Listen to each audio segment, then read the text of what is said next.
Hamish, Kerr, winners of the men's high jump, saved the best for last. So talk us through that competition today, and in particular the setback at 228. Yeah, it was a long competition. I think that I knew that I had some good jumps in my legs. I also knew that I wanted to really focus on conserving my energy and making sure that I had some energy left for the big heights. And so I think for that 228, it was more of a case of just trying to wake up and feel the hype and get the crowd going, because I think up to that point I was probably just cruising a little bit, and so yeah, that third attempt really woke me up. And then obviously I got my first attempt at 31 pretty much straight afterwards, and then my third attempt at 33. So I think I'm really proud of those last three heights especially. I showed that I've got some really good form in my legs, and I was able to compose myself under the pressure.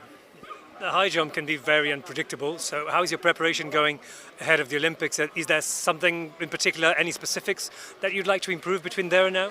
Yeah, absolutely. I think for me, I didn't have European champs, and so my last competition before this little block that I've just started was Doha, the Walk Gravity Challenge, so just before Doha Diamond League. So it's been about 2 months of no competition. So I think for me, I've been training very hard at home. I have probably been doing a little bit of heavier stuff, and the jumping is not quite there yet, but I know that from now on I will start getting fresher and fresher, and my legs will be more and more springy. How much of a disadvantage do you think that is, that you're not in Europe, you're not European, so you have less competition than everyone else? I love being New Zealander. It's a great thing, but no, I mean, every athlete has different challenges in our sport. I think that the Europeans have winter. We get 2 summers in a row, which is obviously nice, but like you said, it is hard.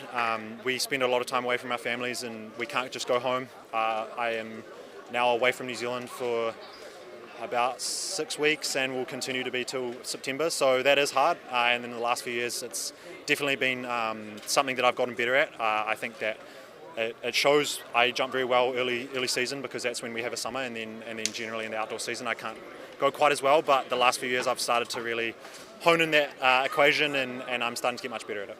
Still an attempt at 238 there, but then you just decided to retire. Is it not worth the risk at this stage? Yeah, look, it was a long competition. I think that that little break we had between the women's 100 and our 233 attempts meant that my first 2 attempts at 233 were pretty heavy, and so I think that my legs just felt like they needed a little bit of a break. So yeah, coach said, have one really good attempt at 38 and then we can call it there, and so that's what we did.